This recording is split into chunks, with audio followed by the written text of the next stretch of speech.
Hi అందరికీ నమస్కారం. ఈ వీడియోను కొంచెం ఎగ్జైట్మెంట్తో చెప్పాలి.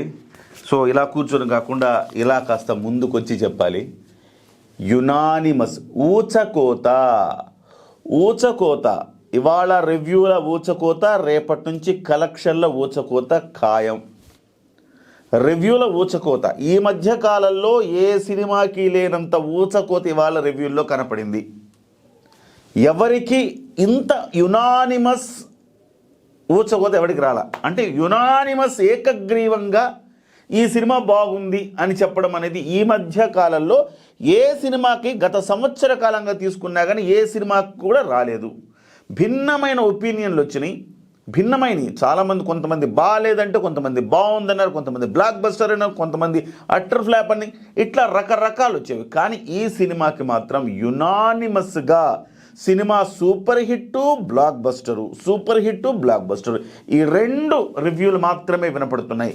హేటర్స్ని కూడా ఈ సినిమా లవ్ చేసేలా చేసింది అని చెప్పాలి. హేటర్స్ అంటే ముఖ్యంగా ఒక ఛానల్లో ఒక అమ్మాయి చెప్తా ఉంటుంది, ఎప్పుడు చిరంజీవి అంటే విపరీతమైన హేట్రెడ్తో ఉంటుంది, ద్వేషభావంతో, అసలు ఆ కళ్ళు, ఆ ముక్కు, ఆ చెవులు అన్నీ కూడా వికారంగా తయారైపోతాయి. ఆ రకంగా చెప్తూ ఉంటుంది. అలాంటి అమ్మాయి కూడా ఇవాళ బ్యూటిఫుల్గా రివ్యూ ఇచ్చింది.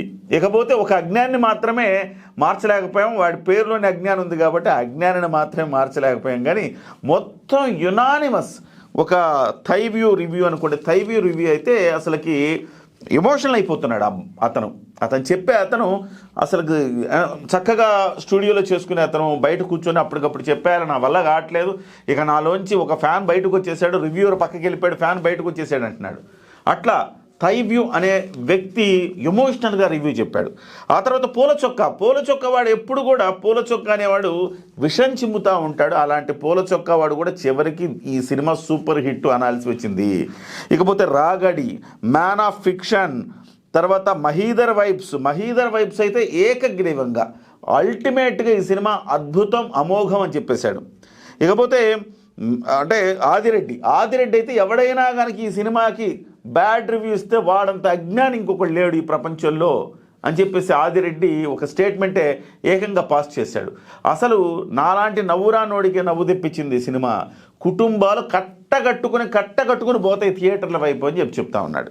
ఇకపోతే ర్యాట్ ప్యాక్ అనేవాడు, రావణ్, మిస్టర్ పి, ఇలాంటి బొచ్చడు రివ్యూలు ఇచ్చేవాళ్ళు, రెగ్యులర్ రివ్యూలు ఇచ్చేవాళ్ళు అందరూ కూడా ఏకగ్రీవంగా మనశంకర వరప్రసాద్ అనే cinema super duper hit block buster అని తమ రివ్యూల్లో చెప్పారు.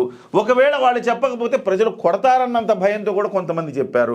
అంతటి విజయాన్ని ఇవాళ మనశంకర వరప్రసాద్ క్రియేట్ చేసింది అని మనం చెప్పుకోవచ్చు. చెప్పాను కదా, ఒక అజ్ఞానికి తప్ప.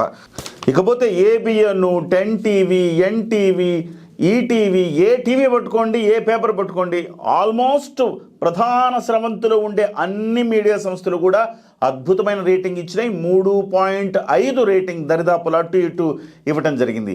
చాలామంది ఈ సినిమాకి సంబంధించి చాలా కుట్రపూరితమైన మాటలు మాట్లాడారు. తుఫాన్ వచ్చేస్తుందంట, ఇక సినిమాకి ఎవరు వెళ్ళరంట, మన వరప్రసాద్కి ఎవరు వెళ్ళరంట అని. తుఫాన్ వస్తే 5 సినిమాలు పోతాయి కదా, తుఫాన్ వచ్చింది ఎవరు వెళ్ళట్లేదు, ఏ సినిమాకి వెళ్ళరు కదా. అదేదో చిరంజీవి గారికి కష్టం వచ్చినట్టు కొంతమంది, అలాగే అదేంది మొన్న గాడ్ ఫాదర్లో చెల్లెలుగా వేసింది కదా, అలాంటి నయనతారతో మళ్ళీ ఇక్కడ ఎలా చేస్తారు, ఇట్లా ఏవేవో చెప్పారు. ఏ మనవరాలు వేసిన శ్రీదేవి తర్వాత ఎన్టీఆర్ పక్కన హీరోయిన్కి వేయలేదా, వీళ్ళందరూ గుర్తురాదా? సో ఇలాగా చెత్త కామెంట్లన్నీ చేశారు. అవన్నీ కూడా ఇలా వైప్ ఆఫ్, ఇలా తుడిచిపెట్టుకుపోయినాయి అని చెప్పాలి. సో మొత్తం మీద అయితే సినిమాను అంటే ప్రేక్షకులు ఒక ఎమోషనల్ అవుతున్నారు. 1980లో, 1970లో, 80లో పుట్టిన వాళ్ళు ఎవరైనా కానీ ఈ సినిమాని మళ్ళీ రీకనెక్ట్ చేసుకుంటున్నాడు. చంటబ్బాయ్, ఆ తర్వాత ఘరానా మొగుడు, మధ్యలో వచ్చిన రౌడీ అల్లుడు, ఇలాంటివన్నిటినీ ప్రతి సినిమాని రీకనెక్ట్ చేసుకుని పోతున్నారు అన్నమాట. చిరంజీవి సినిమాలోని ప్రతి అంశాన్ని టచ్ చేశారండి Anil Ravipudi. That is the magic అని చెప్పాలి. అనిల్ రావిపూడి చిరంజీవి సినిమాల్లో నిజంగా చిరంజీవికి హార్డ్ కోర్ ఫ్యాన్ కూడా అన్ని గుర్తుంటాయో లేదో కానీ అనిల్ రావిపూడి మాత్రం ఇందువదన సుందరదన ఆ పాట దగ్గర నుంచి ఎవ్రీథింగ్, అది పాట రూపంలోనో, డైలాగ్ రూపంలోనో, సీన్ రూపంలోనో వింటేజ్ చిరంజీవి గారిని మళ్ళీ గుర్తు చేశారు అని చెప్పాలి. సో ఆ రకంగా అందరూ 1990లో కనెక్ట్ అయిపోయారు ప్రతి వాళ్ళు కూడా. అంటే పిల్లలకు, అంటే ఉదాహరణ అలాంటి వాడు అనుకోండి, పిల్లలకు చిరంజీవి అనే వ్యక్తి ఇలా చేసేవాడు అలా చేసేవాడు అని చెప్పడమే తప్ప ఇవాళ ఉన్న కిడ్స్కి చూపించే అవకాశం లేదు. సో ఇవాళ ఉన్న కిడ్స్కి ఈ సినిమా చూపించగలుగుతూ ఉన్నారు. సో ఇవాళ అలాంటి అద్భుతమైన అవకాశాన్ని చిరంజీవి గారు కల్పించారు. ఒక్కటంటే ఒకటి బూత్ లేదండి. చాలా క్లీన్ సినిమా, చాలా అంటే చాలా క్లీన్ సినిమా. ఒక్కచోట పిల్లలు ప్రశాంతంగా ఫ్యామిలీతో వెళ్ళగలిగిన సినిమాలు ఎన్ని ఉన్నాయి చెప్పండి. ఈ మధ్యకాలంలో విపరీతమైన రక్తపాతం ఊచకోతలు కనపడతా ఉంటే మొత్తం తెరంతా కూడా రక్తపాతంతో నిండిపోయే సినిమాలే తప్ప ఎక్కడ కూడా ఇలాంటి క్లీన్ సినిమా, హాయిగా నవ్వుకునే మల్లెపువ్వు లాంటి సినిమా ఈ మధ్యకాలంలో ఎప్పుడైనా వచ్చిందా? రాలేదు. సో ఇది ఆ రకమైన సినిమా. అందుకోసమే ఇది రిపీటెడ్ ఆడియన్స్ వచ్చే అవకాశం కూడా కనపడుతుంది. ఒక ఫ్యామిలీ ఒకసారి కాకుండా 2 సార్లు ఈ సినిమాను చూసే అవకాశం కనపడుతుంది. యూత్ అయితే 3-4 సార్లు చూసే అవకాశం, అంటే చిరంజీవి ఫ్యాన్స్ అయితే ఫ్యామిలీతో ఒకసారి, సింగిల్గా ఒకసారి, ఆ రకంగా వెళ్ళే అవకాశం కూడా కనపడుతోంది. నవ్వులు పువ్వులు పూయిస్తున్నాయి. ఒక రివ్యూర్ అంటున్నాడు, అతను man of fiction and reviewer అనుకుంటా, అతను అంటున్నాడు ర్యాట్ ప్యాక్ సంథింగ్, అతను అంటున్నాడు చాలా తలనొప్పి ఉండింది ఈ సినిమాకి వెళ్ళాను, అసలు ఎంత ఎక్సలెంట్గా రిలాక్స్ అయిపోయానో నాకు అర్థం కాలేదు, ఇదే ఒక పెద్ద నిదర్శనం అని చెప్తున్నారు. సో సినిమాలకు సంబంధించి గత సంవత్సర కాలంగా ఎవరు ఇంత యునానిమస్గా ఏకగ్రీవంగా super hit blockbuster talk ఏ సినిమాకు లేదు. ఇది చిరంజీవి గారి నుంచి ఆశించేది. చిరంజీవి గారు జాగ్రత్తతో, ఆయన కూడా జడ్జిమెంట్ అర్థమైపోయింది. చిరంజీవి గారికి కూడా జడ్జిమెంట్ అర్థమైపోయి ఒక్క ప్రమోషన్లో కూడా ఆయన లేరు. సినిమా లాక్కెళ్ళిపోద్దని తెలుసు ఆయనకి. ఒక్క ప్రమోషన్ చిన్న కొంచెం అవకాశం ఇవ్వండి, ఇలా మొత్తం అసలు ఆక్యుపై చేస్తామన్నట్టు ఉంటారు అభిమానులు. ఓజీ చూడండి, ఓజీ సినిమాలో మా పవన్ కళ్యాణ్ గారిని ఇలాగదా చూడాలి అనుకున్నారంతా, అలాగే చూపించారు పవన్ కళ్యాణ్ గారిని. సో అందుకోసమే ఓజీలో ఏముంది అనే దానికంటే పవన్ కళ్యాణ్ గారిని ఎలా చూడాలనుకుంటున్నామో అలా చూపించారు కాబట్టి అందరి ఎమోషనల్ థియేటర్లో ఏడ్చేశారు.